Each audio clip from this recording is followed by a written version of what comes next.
Yuk, 1, 2, 3. Assalamualaikum warahmatullahi wabarakatuh. Selamat pagi, siang, malam untuk para penonton yang udah mau nonton podcast pada edisi kali ini. Nah, kali ini kami dari Ngerti Negara mengundang Mas Michael Purnomo. Nah, mungkin dari Mas Michael ini bisa dipanggil Bung atau Mas? Seringnya Apa aja bisa, saya aja deh. Oke, panggil Bung aja kali ya. Boleh. Nah, Bung Michael ini sekarang lagi kuliah hukum di Universitas Brawijaya semester 6 ya. Ya, semester 6. Nah, sedang menempuh peminatan hukum tata negara. Nah, sekarang itu sangat menarik karena sesuai dengan tema kita kali ini, yaitu tentang membahas legislasi di Indonesia. Nah, Bung Michael sekarang kesibukan ngapain? Apa ya, paling sibuk ya tahun terakhir berorganisasi ya, mungkin di S1 dan ya nggak mungkin nambah lagi gitu kan karena dari semester 6. Sama ya paling yang lain ya sibuk proyekan lah, tapi ya mungkin nggak mengganggu kesibukan yang gimana-gimana banget sebenarnya. Nah, kebetulan juga Bung Michael kalau nggak salah juga ketum ya di GMNFA. Ya, sampai periode tahun 2025 akhir ini. Oh, ya. Nah, mungkin karena Mas Michael ini atau Bung Michael ini bergelut juga di dalam organisasi kampus. Nah, dan juga sering juga tadi beberapa kali ngobrol ikut aksi juga kan terkait dengan ya pemerintah, kebijakan dan sebagainya gitu. Nah, menurut Bung Michael sendiri, nah sekarang kan di akhir-akhir ini kan banyak ya terkait dengan kebijakan-kebijakan yang dikeluarkan oleh pemerintah itu sendiri tidak berpihak kepada masyarakat gitu. Nah, di dalam sistem legislasi itu sendiri kan Mas Bung Michael ini HTN ya. Nah, itu menurut Bung itu bagaimana alur dari keputusan itu terjadi gitu, kebijakan itu terjadi dari segi legislasinya gini tuh. Oke. Yang pertama, ketika kita berbicara mengenai dimensi bagaimana kemudian satu kebijakan itu tidak berpihak kepada masyarakat, kita harus melihat satu, kita sedang membahas regulasi apa. Kemudian yang kedua, ketika kita membahas dari segi hukum administrasi negaranya, apakah lembaga tersebut berwenang mengeluarkan satu keputusan atau mungkin satu peraturan tertentu. Dan yang ketiga, ya kita berbicara bagaimana proses pembentukannya itu. Nah, hari ini mungkin marak sekali ya beberapa peraturan atau mungkin beberapa kebijakan yang hari ini dikeluarkan oleh pemerintah ya, itu mungkin dianggap tidak berpihak kepada masyarakat, baik itu secara proses atau mungkin bagaimana kemudian hari ini kita melihat ini saya mungkin bisa menyebut salah satu contoh ya yang belakangan ini menjadi dilematis dalam proses pengambilan keputusan ya, mungkin salah satunya RUU TNI yang kemudian sudah menjadi UU TNI beberapa waktu belakangan yang mungkin salah satu hal yang paling besar bisa kita kritisasi adalah bagaimana hari ini Indonesia kan pasca reformasi itu mengubah paradigma penjalanan pemerintahnya, di mana kita menjalankan pemerintahan yang seharusnya lebih demokratis gitu dengan konsep negara yang demokrasi. Tetapi hari ini banyak sekali pengambilan kebijakan yang mungkin terlihatnya tidak transparan. Padahal transparansi itu kan salah satu unsur pembentuk yang paling utama dari konsep sebuah negara demokrasi. Sehingga kalau ditanya salahnya di mana, ya salahnya saya bisa menilai ya bahwasanya hari ini pengambilan keputusan yang diambil itu banyak sekali tidak melibatkan partisipasi bermakna dari masyarakat atau biasa yang kita sebut ya di dalam Undang-Undang Pembentukan Peraturan Perundang-undangan Undang-Undang 12 tahun 2011 meaningful participation seperti itu. Nah, terkait dengan tadi pengambilan keputusan yang disampaikan oleh Bung Michael tadi terkait dengan partisipasi kan, Benar. partisipasi masyarakat. Nah di sisi lain kan yang membentuk undang-undang itu kan DPR nih sebagai lembaga legislasi juga kan. Nah di situ juga timbul itu kan wakil rakyat lah, representasi dari rakyat. Nah, apakah legislator tersebut itu membawa aspirasi dari masyarakat atau enggak? Justru dia membawa kepentingan golongan sendiri gitu. Nah di situ yang menjadi masalahnya gitu. Mungkin dari Bung Michael bagaimana itu mengatasinya? Oke. Pertama, ketika kita berbicara Dewan Perwakilan Rakyat Republik Indonesia, dalam konteksnya berarti DPR RI ya, ketika kita membahas mengenai undang-undang dan pengambilan kebijakan di pusat. Ketika kita berbicara dimensi rakyat dan golongan, ini dua dimensi yang menurut saya tidak bisa dibahas menjadi dua koridor yang berbeda. Karena ketika kita menelik sejarahnya kenapa kemudian DPR RI itu dibentuk, ya memang pada dasarnya ya sebagai rumah perwakilan ya.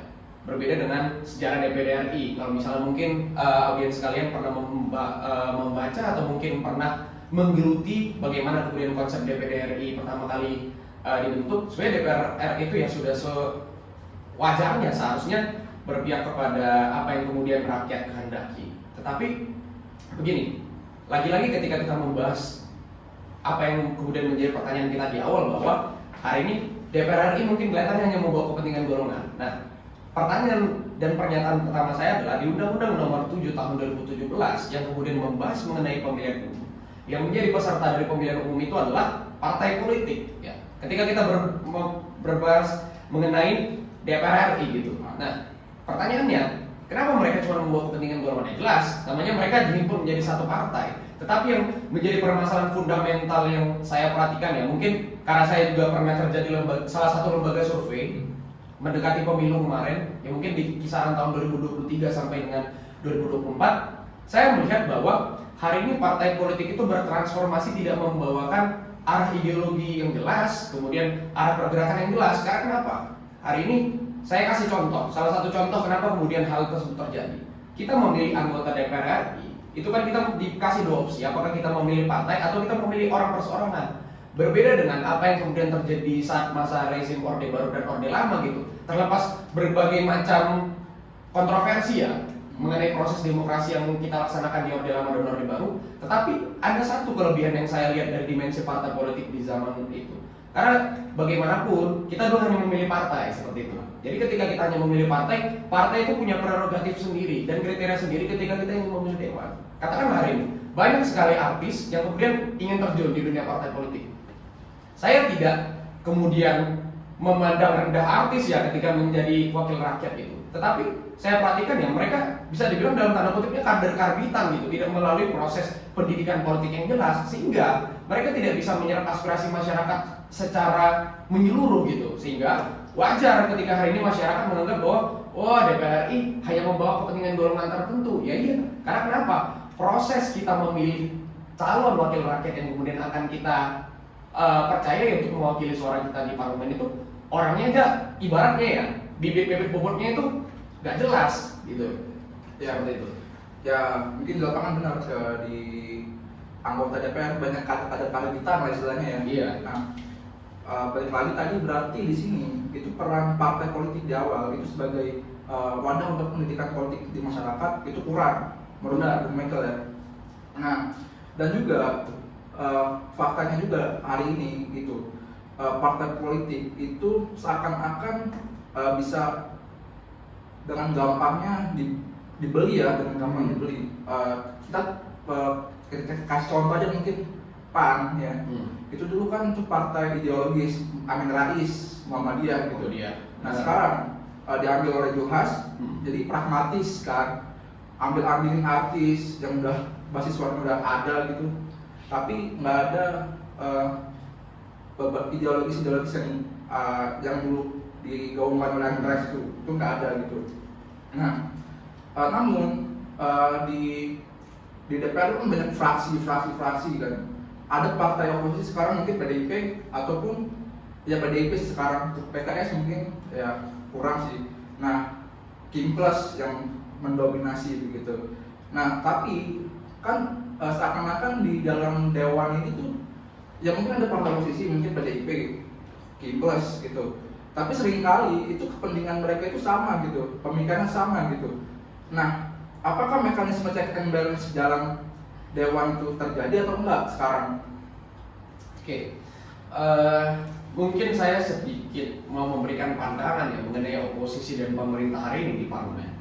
Saya tidak bisa menyatakan juga PDIP bawa full oposisi. Tetapi di sisi lain saya tidak bisa menyalahkan apa yang kemudian hari ini menjadi kondisi di parlemen. Bayangkan saja, ini koreksi saya ketika saya salah. Di atas 60% sampai 70%, hari ini parlemen dikuasai oleh Kimples. Artinya apa? Pun ada oposisi, ya ibaratnya hanya untuk sebagai pengganggu. Tetapi ketika kita berbicara dimensi pengambilan keputusan, ya tetap gitu-gitu aja gitu. Karena kan quorum kalau di DPR RI itu 2/3 gitu. Berbeda dengan quorum pada umumnya kan 50% plus 1 seperti itu. Sedangkan 2/3-nya sudah dikuasai oleh Kimples sendiri. Sehingga kalau kita berbicara seberapa penting kemudian hari ini oposisi, ya sangat penting. Karena saya mengkhawatirkan juga apa yang kemudian hari ini menjadi pengambilan keputusan dari pemerintah pusat itu banyak yang nantinya, ya ibarat kata gali lubang tutup lubang untuk pemerintahan-pemerintahan selanjutnya. Karena saya rasa ketika kita berbicara evaluasi ya 100 hari pertama ya pemerintahan Prabowo Gibran hari ini, sangat banyak yang kemudian harus kita kritisasi, sangat banyak yang kemudian harus kita itu tetap bersuara, sangat banyak yang kemudian harus tetap kita lihat apakah sisi pengambilan kebijakan tersebut rasional atau tidak. Tapi ketika kita berbicara dari sudut pandang masyarakat, tentu secara regulasi itu kan kita tidak memiliki wewenang secara langsung. Kalau kita berbicara dimensi masyarakat secara keseluruhan, nah kita kan punya perpanjangan tangan, yaitu siapa? Dewan Perwakilan Rakyat. Tapi hari ini dengan dimensi dan proporsi dari oposisi yang sudah sangat kecil ya, katakanlah hari ini PDIP oposisi, ya menurut saya hari ini konsep negara demokrasi yang ada di Indonesia itu jadi kelihatan abu-abu semu gitu. Sehingga ya mungkin itu menjadi evaluasi bagi baik itu pembentuk peraturan nanti ya, revisi undang-undang pemilu mungkin diperlukan, dan mungkin bagi kita masyarakat ya, karena kan lagi-lagi demokrasi itu menitik beratkan pada pengambilan keputusan masyarakat pada akhirnya. Ya kita harus semakin cerdas untuk kemudian memilih wakil rakyat yang nantinya akan tetap menjaga kewarasan dunia berdemokrasi yang ada di Indonesia. Nah, oke, terkait dengan tadi mungkin kurang pengawasan dari masyarakat juga, nah mungkin adakah peran-peran pengawasan yang dilakukan oleh masyarakat gitu untuk mencegah pelanggaran legislasi yang ada, misal terlalu terburu-buru gitu, langsung disahkan di malam itu, cuman masyarakat nggak ada yang tahu gitu, ini agendanya kapan, digodoknya kapan undang-undangnya, nah tiba-tiba diketok saja di paripurna gitu. Nah itulah yang jadi masalah sekarang. Jadi masyarakat mau menggonggongin DPR itu jadi susah gitu. Oke.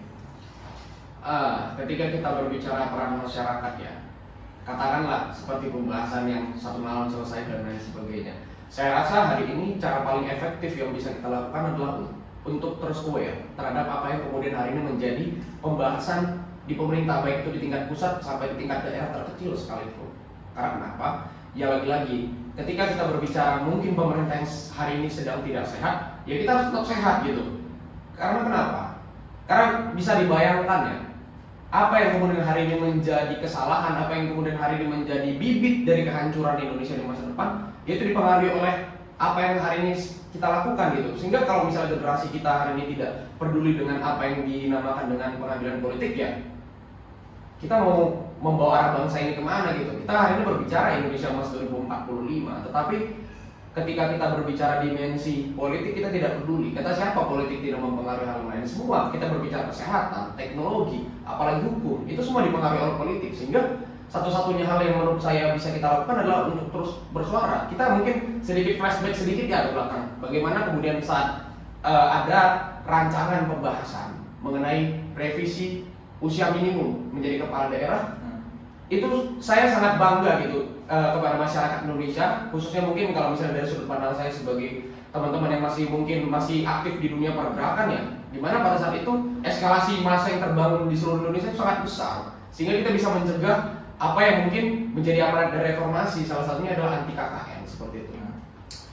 Ya terkait berbicara tentang tadi pembatalan undang-undang kepala daerah atau misal tadi itu awalnya kan di Pilpres juga kan awalnya, dan juga meruntut di pilkada ujungnya. Nah itu kan pembahasan dari DPR juga udah ada, cuman pada akhirnya bisa dibatalkan oleh MK. Nah di sini sebenarnya peran MK di dalam tatanan konstitusi di Indonesia, tatanan-tatanan negara itu bagaimana? Apakah MK ini berperan sebagai apa dibanding DPR? Apakah bisa menghasilkan undang-undang baru atau enggak itu? Kita kalau berbicara masalah Mahkamah Konstitusi, kita harus berbicara masalah landasan hukum pertama. Mahkamah Konstitusi itu dasar hukum pendirian lembaganya itu diatur di pasal 24C Undang-Undang Dasar Negara Republik Indonesia tahun 1945, yang dimana ketika kita berbicara fungsi, MK itu fungsinya adalah melaksanakan yang namanya constitutional review, salah satunya apa? Pengujian undang-undang terhadap Undang-Undang Dasar Negara Republik Indonesia tahun 1945. Sehingga ketika nantinya ada peraturan yang kemudian dikeluarkan oleh DPR bersama dengan Presiden di tingkat undang-undang dan itu dianggap bertentangan dengan konstitusi kita, ya sekian puluh pasal itu, ya fungsi MK itu adalah membatalkan. Membatalkannya dari mana? Ya nanti misalkan ada warga negara yang merasa hak konstitusionalitasnya itu dilanggar dari satu produk undang-undang, ya silakan kita tempuh mekanisme formalnya, yaitu apa? Melakukan pengujian undang-undang terhadap undang-undang dasar. Tetapi apakah MK bisa kemudian mengeluarkan satu aturan, ya katakan undang-undang atau mungkin perpu? Ya jelas tidak bisa. Ya itu yang menjadi permasalahan ketika kita berbicara masalah putusan MK yang viral, ya putusan 90 tahun 2023 gitu. Karena kenapa? MK itu tidak bisa menjadi positive legislator ketika kita berbicara masalah MK dari satu dimensi, ya. Karena kenapa? MK itu kan fungsinya adalah menguji aturan, bukan membuat aturan.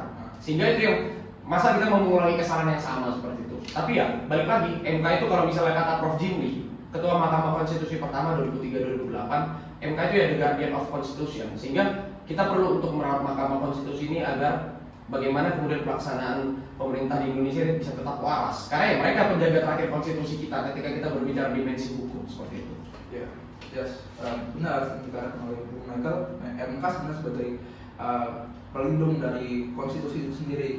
Nah, juga dari awal MK juga seperti itu. Nah,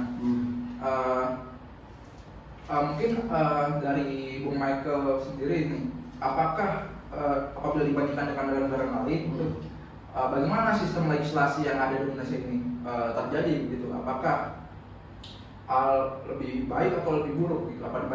Apabila dibandingkan dengan negara demokrasi yang lain?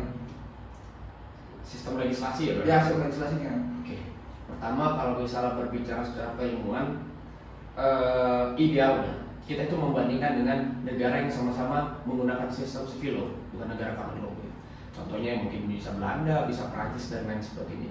Nah, ketika kita berbicara masalah dimensi keindonesiaan, saya rasa sebenarnya secara regulasi itu sudah sangat baik. Nah, sekarang kita berbicara masalah, nah ini kan ada regulasi yang dibentuk. Regulasi ini kan dibentuk sama manusia.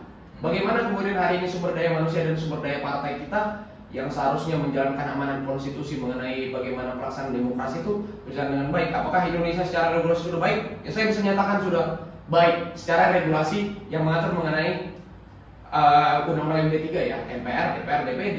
Tetapi hari ini ketika kita balik lagi ke mosi awal kita tadi, ketika kita berbicara masalah sistem kepartaian yang hari ini ada di Indonesia, ya saya rasa ya pro kontra sih sebenarnya, pro kontra. Tapi kalau misalnya kita mau sistem legislasi kita yang baik, ya lagi-lagi kita harus memilih wakil rakyat yang baik dengan partai yang baik pula.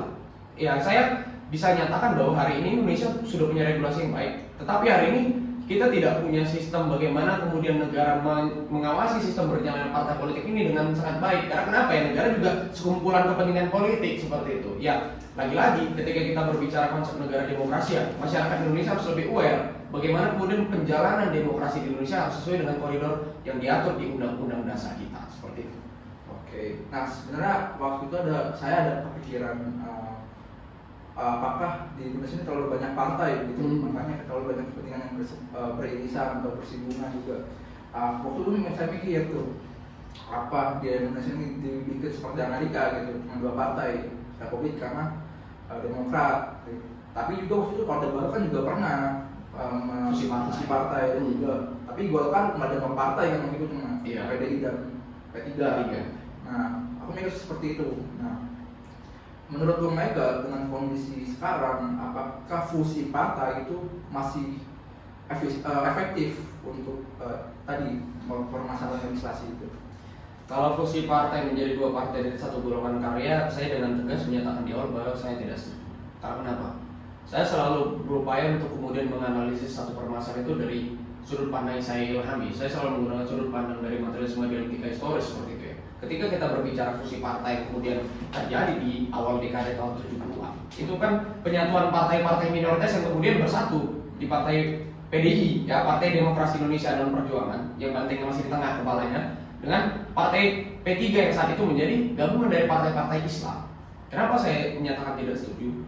Karena saya mengilhami bahwa Indonesia itu sangat plural dari segi pandangan politik. Sehingga kalau misalnya kita mempersempit dimensi partai politik menjadi dua partai politik dan satu golongan karya, ini kan agak aneh ya. Ada satu partai politik tapi tidak mau disebut sebagai partai, disebutnya sebagai golongan ya. Partai itu juga golongan gitu. Tapi kalau misalnya mungkin mensimplifikasikan beberapa partai yang ya menurut saya memiliki kesamaan pandangan secara ideologis dan arah gerak, ya itu menjadi hal yang sangat bagus.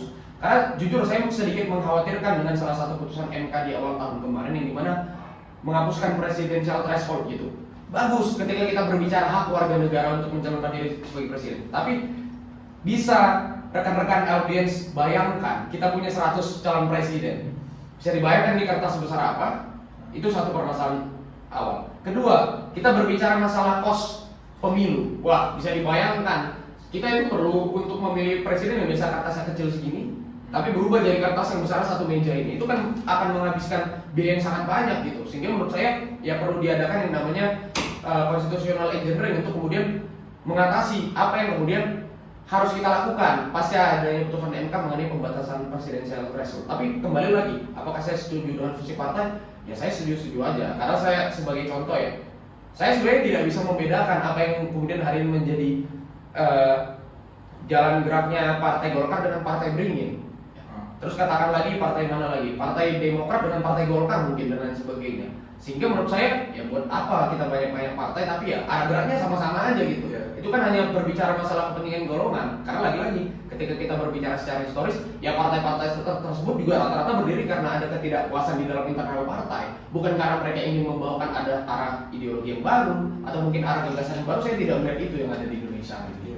Ya banyak ya yang kader partai yang keluar bikin partai baru karena nggak puas, sakit hati ya. PKS Perjuangan, Demokrat Perjuangan tuh ada. Iya. Kan? Nah, terus kemudian terkait dengan langkah-langkah yang perlu diambil sekarang dari pemerintah sendiri. Nah, untuk mencegah pelanggaran legislasi terjadi lebih lanjut dalam pembuatan revisi undang-undang itu bagaimana caranya untuk mengingatkan itu, mengambil langkah gitu? Ya, ini berarti pertanyaan perspektif saya secara pribadi ya. Bagi saya mungkin karena pernah membaca apa yang kemudian pernah terjadi di negara Prancis sampai saat ini ya mengenai pembentukan undang-undang utamanya. Kalau di negara Prancis itu beda dengan di Indonesia. Kalau misalnya di Indonesia kan ibaratnya aturan sudah keluar, baru kalau nggak sepakat kita uji ke Mahkamah Konstitusi. Kalau di Prancis itu justru kalau misalnya sedari awal memang sudah tidak bertentangan dengan konstitusi ya dibatalin. Menurut saya itu satu-satunya cara paling efektif ya. Hitung-hitung memang bisa sedikit menambah kerjaan Mahkamah Konstitusi seperti itu dan banyak sekali rekayasa undang-undang dasar yang menurut saya perlu diatur di amandemen. Tapi itu menurut saya cara terbaik untuk menghindari apa? Menghindari produk aturan yang dikeluarkan itu bertentangan dengan konstitusi kan? Katakanlah kita melakukan pengujian undang-undang, itu kan memakan waktu berbulan-bulan lagi kemudian. Artinya apa? Regulasi yang diperdebatkan itu udah jalan duluan, masyarakat sudah rugi. Padahal kita bisa mencegah kerugian itu sedari awal. Itu karena ya nggak bisa dipungkiri anggota DPR tidak semuanya punya pengetahuan mengenai hukum. Karena pun DPR ya tidak bisa kita nafikan, kita tidak membatasi gitu di DPR harus orang hukum aja enggak. Karena ya lagi-lagi Indonesia itu kan beragam gitu, kita harus melihat berbagai macam perspektif. Cuman ya fungsi Mahkamah Konstitusi sebagai orang yang dianggap tahu hukum dan berwenang untuk melakukan pengujian undang-undang terhadap undang-undang dasar ya harus menjaga kewarasan konstitusi itu. Seperti itu. Oke, terkait dengan DPR sendiri ya kan, dalam DPR ini pendek yang saya tahu kan nggak ada pengawasan dalam internal DPR sendiri kan, ya kan, dan juga mungkin para legislator tersebut itu pasti patuh dengan ketumnya masing-masing gitu. Nah di sini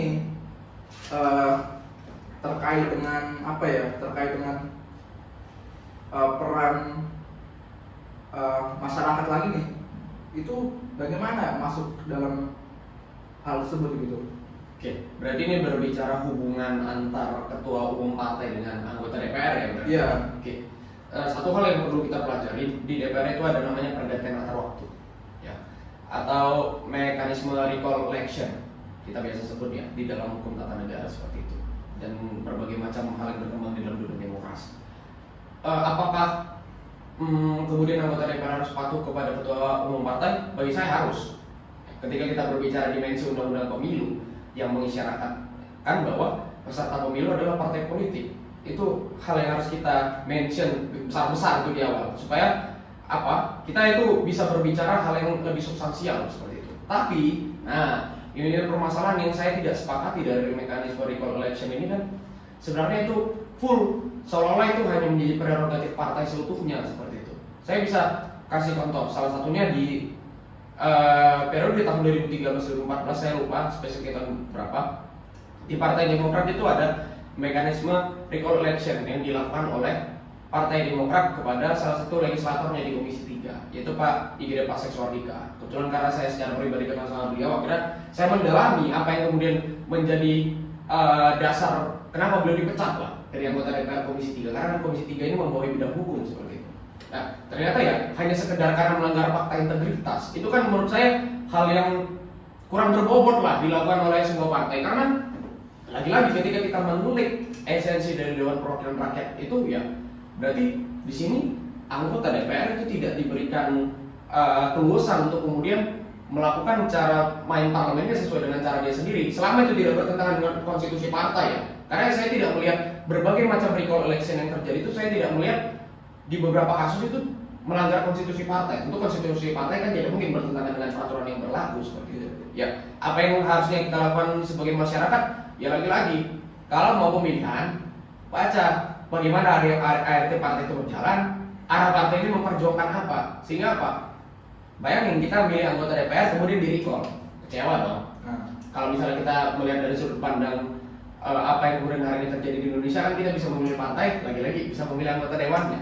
Kalau misalnya kita milih anggota dewan tersebut dan kemudian di-recall dengan orang yang ini siapa nih orang ini, kan kita akan merasa ada distrust gitu terhadap partai tertentu. Ya bagi saya itu solusi yang menurut saya hari ini sepertinya terbaik yang bisa dilakukan, ya penguatan regulasi mengenai undang-undang pemilu yang dimana itu bisa mengikat partai, karena hari ini partai itu seolah terlihat seperti lembaga yang hubungannya hanya sekedar hubungan keperdataan antara satu pihak dengan pihak lain gitu, tetapi tidak melibatkan negara secara langsung seperti itu. Oke, terkait dengan legislasi itu kan nggak cuma DPR kan sebenarnya, nggak cuma dari perwakilan partai aja kan, tapi ada perwakilan daerah, DPD, independen kan. Cuman di dalam praktiknya itu kan wewenang DPD lebih kecil ya dibanding DPR ya. Kalau nggak salah itu DPD itu nggak bisa merumuskan undang-undang ya, kalau nggak salah, atau bagaimana begitu, setahu.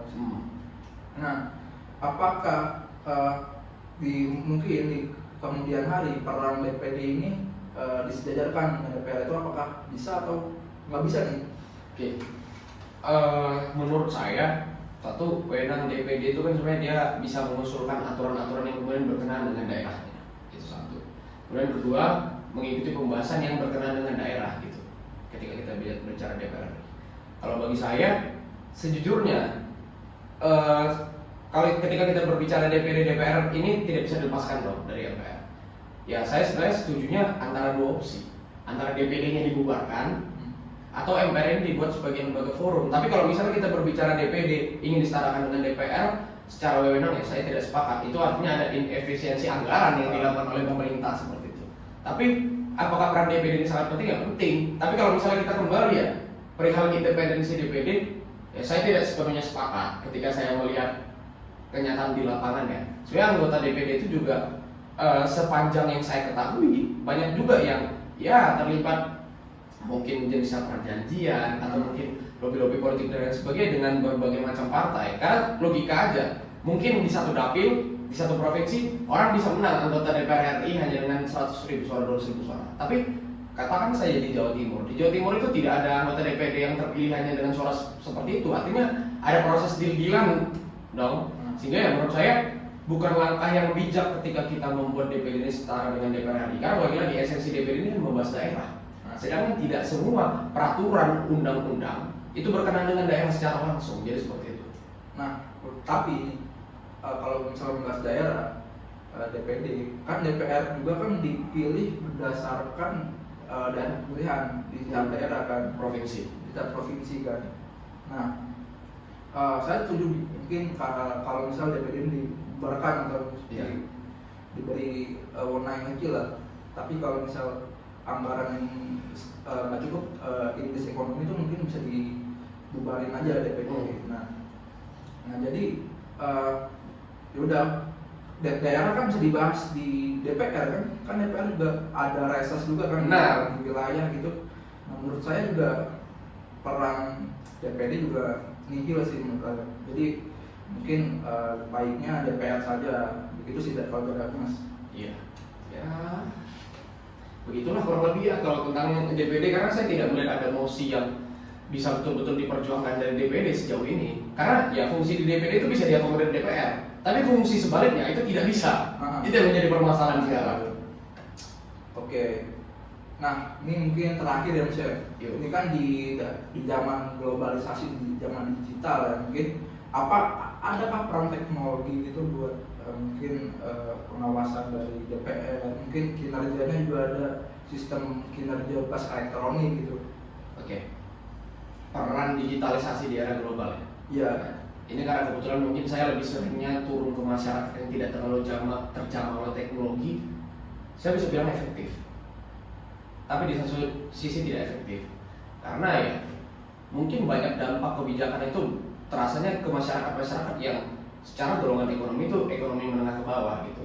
Sehingga menurut saya ya, kalau kita berbicara partai politik, digitalisasi dan lain sebagainya, perlu untuk peran partai politik hari ini itu mengelaborasikan bagaimana digitalisasi hari ini sedang berkembang di era dunia digital dengan bagaimana penyampaian ke masyarakat, sehingga apa, masyarakat itu bisa tahu, oh kita ada rancangan undang-undang seperti ini nih, kita ada rancangan membuat aturan seperti ini, wah pemerintah punya program seperti ini. Nah, hal tersebut tidak tersosialisasikan ke masyarakat yang bisa saya bilang berada di basis-basis desa sebenarnya, karena ya kerjaan mereka bangun pagi jam 4, habis sholat subuh bertani, ya pulangnya seperti itu terus. Jadi mereka nggak ada kesempatan untuk berpikir mengenai bangsa dan negara, padahal ya banyak kebijakan yang mungkin bermanfaat bagi mereka dan tidak bermanfaat bagi mereka yang perlu disosialisasikan. Jadi ketika kita berbicara digitalisasi hari ini efektif, cuman belum sepenuhnya bisa dimaksimalkan menurut saya. Yaitu lagi-lagi ketika kita berbicara dimensi DPR, hari ini perlu untuk mungkin kita katakan ya, mungkin entah bagaimana lah penyebutannya di internal partai, entah itu pengurus anak ranting dan lain sebagainya,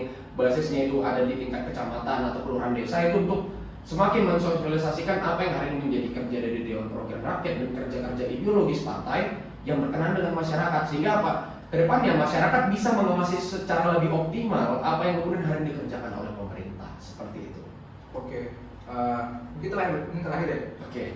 Di Dewan itu ada mekanisme itu nggak sih, kinerja Dewan di setahun 2 tahun, apa ada atau enggak ya di DPR itu? Kayak contoh ini ya, hadir absen berapa persen, Iya. itu ada, cuman ya saya nilai masyarakat tidak terlalu memperdulikan itu sih. Oke. Mungkin dari saya sebagai moderator cukup ya, mungkin dari bahasan yang kita bahas hari ini, mungkin banyak ilmu yang kita dapatkan dari Bung Michael terkait dengan sistem legislasi yang ada di Indonesia. Mungkin sekarang teman-teman bisa mengetahui bagaimana sistem legislasi itu ada, bagaimana keputusan itu dilahirkan dan sebagainya. Nah, mungkin tunggu aja edisi podcast selanjutnya. Terima kasih sudah menonton. Jangan lupa subscribe. Wassalamualaikum warahmatullahi wabarakatuh.